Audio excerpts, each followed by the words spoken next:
Hi, I'm Jim Heskett, the Juggling author, and today I want to talk about a topic that's a little bit controversial, and that topic is self-editing. That topic is not using a pro editor for your novel, and instead editing it yourself.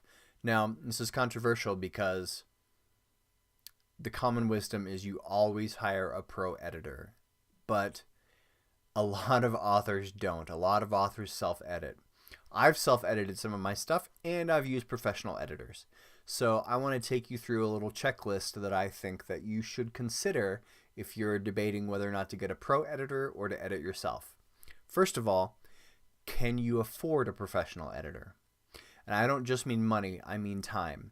How much time do you have? Because self-editing is going to add a lot of time to your project. Maybe you don't have that time. If you have the money and you don't have the time, then you should definitely get a professional editor because it's going to save you time. It's going to be higher quality than anything you could do by yourself. So, can you afford a pro editor? Maybe just part of it, because you don't necessarily need a developmental editor, a line editor, and a proofreader. Maybe you can get by with just a proofreader. Maybe you can get by with just a developmental edit, or pretty much the one that if you can only afford something, I would get the proofread because typos are killers. So point number 2. Has anyone ever called you a grammar Nazi? If yes, you might be able to self-edit. You need to have a great working knowledge of the English language, about elements of style, each shoots and leaves, all of those books about grammar. You need to be very familiar with them. You need to have written a lot and be able to, there's a difference between Y-O-U-R and Y-O-U''re drive you crazy when people use it wrong. Then you might be a grammar Nazi and you might be able to self-edit. If no one's ever called you a grammar Nazi, or if you know that you're not good with grammar, don't try to self-edit. Just don't do it. 3.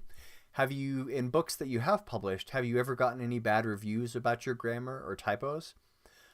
Because if you have, then that's a good indication that maybe you're just not cut out for it. And maybe you just need to save up that money to get a pro edit. Number 4, can you at least use Grammarly and Pro Writing Aid and maybe AutoCrit or Hemingway?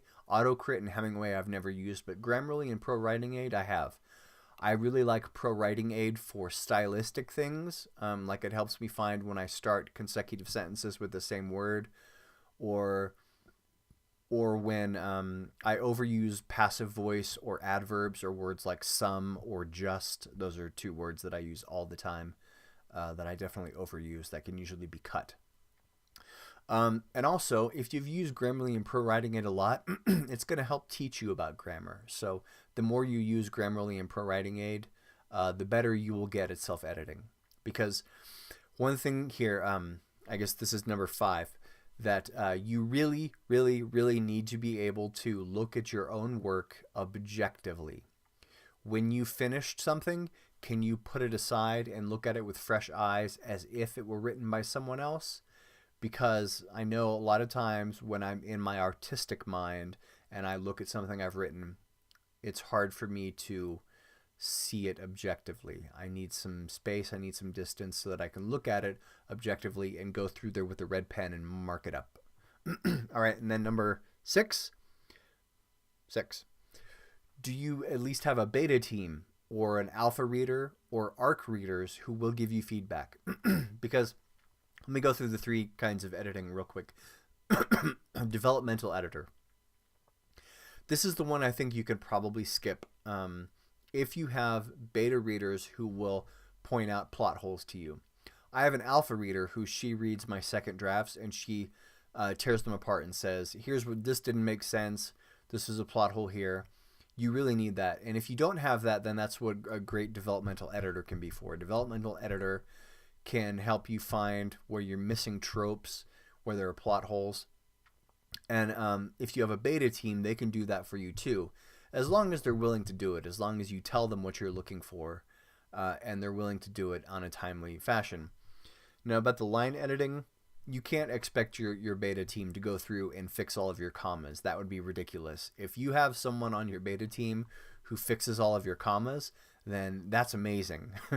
And proofreading, I usually have my ARC team find typos, because even though after all the editing I do, there's always a few typos that slip through at the very end. And the last thing that happens before my book goes out is the ARC team gets it. And I usually ask them, hey, if you see a typo, just copy the sentence and then email it to me, and then I'll go back and fix it. So in conclusion, can you self-edit? The answer is probably not. But if you've met all the criteria that I've said, all 6 of those criteria, if you answered those questions correctly, maybe you can. Would it still be better to get a pro editor? Absolutely. All right, take care.